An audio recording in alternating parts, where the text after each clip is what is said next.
Hello, welcome back to Kimchi Rednecks. We're back in the kitchen today, but we're actually not making Korean food. We are making what is known as cottage pie, and some of you may not be familiar with that. But cottage pie is the relative of shepherd's pie because shepherd's pie is made with lamb. But cottage pie is made with the beef. And growing up, I had shepherd's pie. My mom used to make it all the time, but my shepherd's pie obviously had beef because, well, we didn't have any lamb. Not everybody likes lamb. So. And I particularly am not a huge fan of lamb all the time because sometimes it can be a little too gamey for me. I'm picky about lamb. So we decided we would go with cottage pie. And whose recipe are we using, Chuck? Oh, you don't remember. I don't think you told me. Alton Brown's from Good Alton Eats. Brown, yes. Yes, because Alton Brown is not only a chef, but also a scientist. A food scientist. And a food scientist has to have an excellent recipe. Am I wrong? I would hope he would. I feel like Alton Brown would never lead me astray. I feel like I can trust him. So we're going to find out. We're going to find out. Can we trust Alton Brown? And we have guests coming for dinner, so we're really going to find out, and one of them is a chef. For starters, we are going to cut up our potatoes, Chuck. Taters. Taters. We have peeled our potatoes already, and now Chuck is going to cut them. And let's see what Alton says here in my trusty dusty little piece of paper here. You're going to cut them into a 1/2-inch dice. And what utensil will you use? I have a special tool. He does. Let me put a potato out here. I'll trade sides with you. I have a tool called Choppy McChopface. Yes, he does. Yes, he names his utensils. It's fun around here. All right, so dicing into 1/2-inch dice, and then we're gonna throw them into the water and boil them and make mashed potatoes. I assume most of you know how to make mashed potatoes, but for those who don't, Man down, man down. he's throwing my potatoes on the floor. For those of you who don't, we are going to dice up about. Wow. I completely missed the throw. I gotta go get that because I saw a dog move. I completely missed the throwaway bucket on that one. Let's try that again. All right, so as I was saying before rudely interrupted with Mr. Potato over here, we're going to take 1.5 pounds of potatoes. You're going to peel them, you're going to cut them and dice them into 1/2-inch cubes. And then we are going to put them into a medium saucepan. This is actually a larger saucepan than medium, but it was the pan that I went with. So we're going with it. And boil them. According to this, we start out with cold water, which I have. Once you boil them, you uncover them. Look, I make mashed potatoes all the time, but I want to know how Alton Brown makes mashed potatoes. Is that bad? Once boiling, uncover. Decrease the heat to maintain a simmer and cook until tender and easily crushed with tongs. So about 10 to 15 minutes. I'm good with that. I'm going to chop up a bunch of stuff. Yes. And we'll be back. Yes. Hi-ya! Ha!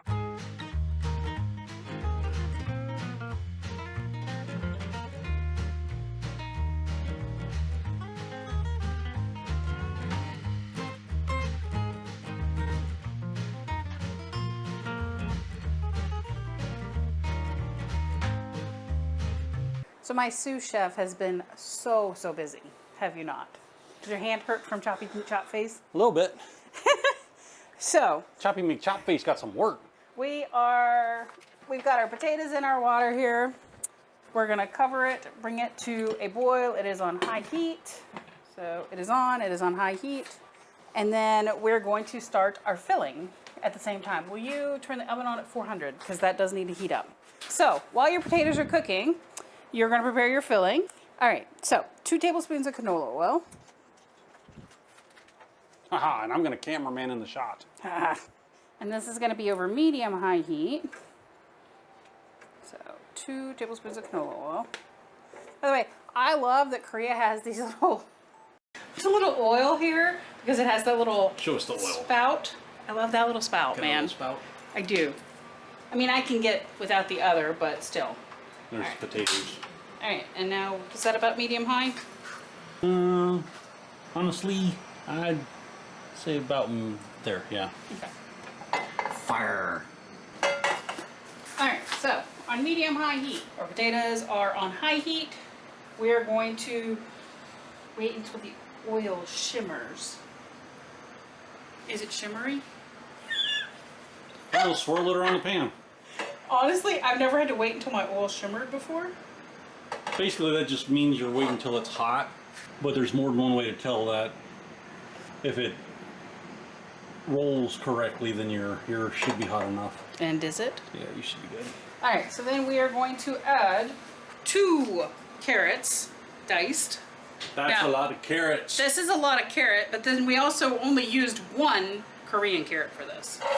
Because Korea has big-ass carrots. Korea has amazing carrots. I could have gotten frozen carrots, like frozen peas and carrots, which I have frozen peas for this, but I opted for the Korean carrot because, well, Korean carrot. And then we've got about a cup of onion.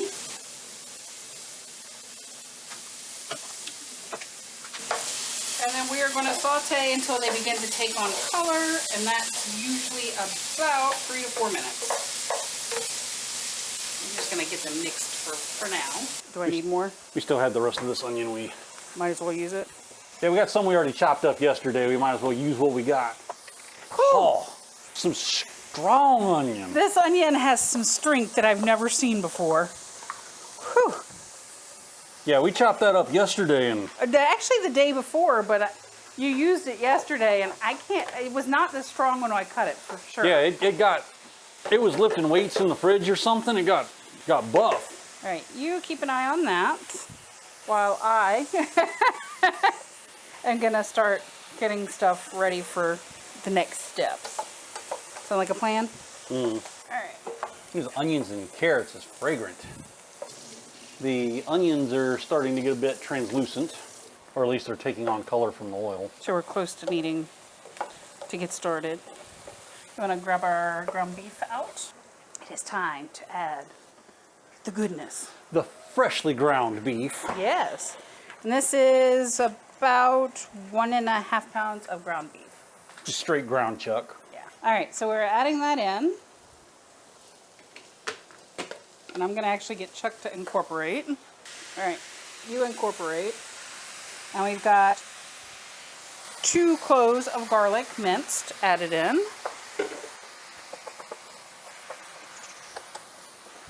This might have needed a bigger pan. Yeah, I was just thinking that myself. All right, to that we're adding a 1/2 teaspoon of black pepper. 1 teaspoon, this is Mediterranean sea salt, but it's going to have to be kosher. So we're cooking this until it is browned and cooked through approximately 3 minutes. I like that Alton Brown has these things timed. Now with my pan, we might need more than 3 minutes. We're stacked in here a little bit. All right, there we go. So we've accidentally loaded our pan up a little more than we probably should have, but It'll be fine. at least it's nice and colorful. It'll be fine. Ooh, that garlic. Hey, at least it covered the smell of the onion. Not even wrong about that, am I? It's in there partying with the smell of the onion. It was like, hello, my friend onion. All right, I think probably another minute or so will be good. We still got a little bit of pink showing, but most of it's... It's close. Potatoes are boiling. Potatoes are boiling. Once boiling, uncover and decrease the heat to maintain a simmer. Whoosh.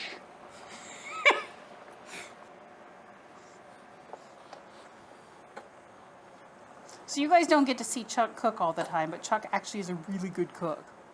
Aren't you, Chuck? It's one thing my mama made sure I know how to do was cook, so I wouldn't have to rely on anybody. I could cook for myself. All right, so our next step is to add 2 tablespoons of all-purpose flour. Okay, 2 tablespoons of all-purpose flour. And make sure we get all of that out of the bottom of there. And then you're gonna mix it in. All right, and then we are going to, you gotta make sure that you thoroughly coated your ground beef, basically. That's why I'm mixing this really well. All right, so then I'm going to add to that the tomato paste, which we have 2 teaspoons of tomato paste. Is that right? 2 teaspoons, yes.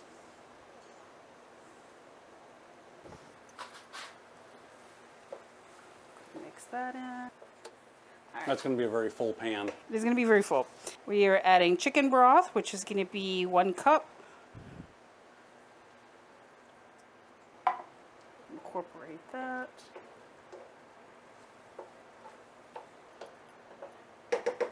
Now I need to also add Worcestershire sauce, or Worcestershire sauce. Worcestershire sauce. He hates when I say it that way, don't you? You need 1 teaspoon of that. It's literally pronounced the way it's spelled, Worcestershire. Look, when I was growing up, it was Worcestershire sauce, okay? I know. And I just like the way that sounds. But I went to school and I studied the English. Rosemary and thyme. I'm going to incorporate this really quick. Oh, that's pretty. It's got a little gravy to it. 2 teaspoons of rosemary. I could not find fresh, so we're using what I found. I think Alton Brown would forgive me. What do you think? And well, you got to work with what you got. And then I did find fresh thyme, and this gets 1 teaspoon of that. In a second or so here, that should get fragrant. Well, it might take more than a couple seconds. It's got to absorb some juice. It's actually pretty fragrant if you're standing right here. All right, so we're bringing this to a boil, which it is kind of boiling, but not a full boil yet, but close to it. Bring that to a boil, and then we're going to reduce the heat. It does smell good. To low, cover and simmer. That means we're going to cover it and watch it. How are our potatoes? Alton says they are done. When they're smishable? When they're smashable. They're done. They're smashable. All right, let's turn that off. Unsalted Irish butter. Then I need... And a half and half. All right, so we need 2 ounces of this. 4 tablespoons. All right. Google to the rescue. Google is my friend. 4? 4. All right, so I need you to put that in the microwave and heat it up until it's warmed through. So I'd say maybe about 30 seconds. Okay. Uncle Roger, this is what you actually use a colander for. All right. All right, so Chuck, would you like to mash potatoes? Is it like the Monster Mash? The Monster Mash? I will even get you a potato masher. It's not even October yet. Add that in here. And mash. So Chuck is now going to mash the potatoes. All right, we took a minute to let the butter melt there. I got potatoes mashing. Gonna add a Still half a cup of our frozen corn. And then also half a cup of our sweet peas. Sweet peas. Sweet peas. Sweet peas. Well, that was way more than half. Ah, screw it. We like peas. That's our measuring stick. Ah, screw it. Well, mostly because I don't have time to pull all the ones out that don't need to be in there. Now I'm going to mix them in. We got mashed taters. Mixing that through so the frozen stuff will warm through. The frozen stuff will cook really fast in the oven in the mixture anyways. So. Yeah, well, like I said, it'll warm through here and then it'll cook in the oven with the stuff. It will make one homogeneous, good tasty goo, hopefully. Goo? We're making goo? Goop. Goop? Yes. We're making goop now. All the best dishes in the world are goop. We are turning the heat off and we are going to layer our mixture in. Did you get the smell you were hoping for? Get this on smell-o-vision? Ooh, that does smell good. Of course, it's beef and peas and carrots and fresh herbs. That's kind of hard to go wrong with. Fresh herbs? Yep. The herbs, huh? Herbs, not herbs. Herbs. Just to annoy some grammar Nazis. You mean like your wife? Yeah. All right. Oh, your mashed potatoes look good, my love. Oh, thank you. All right, so we're gonna add 3/4 teaspoon of salt to this, which this is a 1/4 teaspoon, so 2, 3. 1/4 teaspoon of pepper. 1 egg yolk.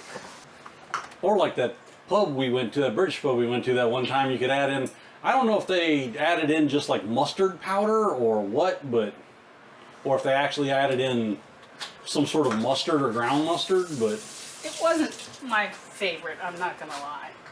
To this day, like, shit, was it 6, 8 years later? I still don't know if I like those mashed potatoes on that shepherd's pie or not. I don't think any of us that tried it were overly, like, thrilled. So we're basically incorporating that egg yolk, the yolk, not the egg, the whole egg, just the yolk, into our mashed potatoes.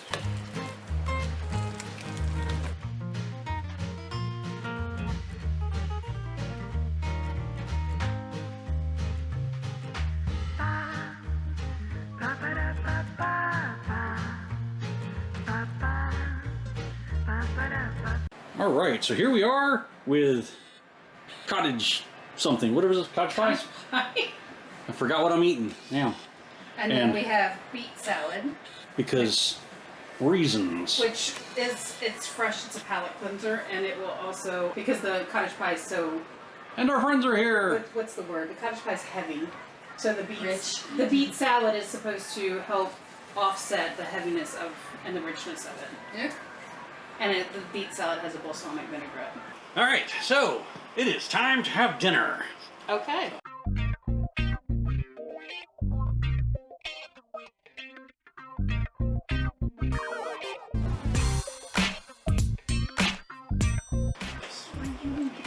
Looks good. All right. Would you like more than that, or Oh, that would be a good start, so thank you. that scoop's better? Yeah. Looks good.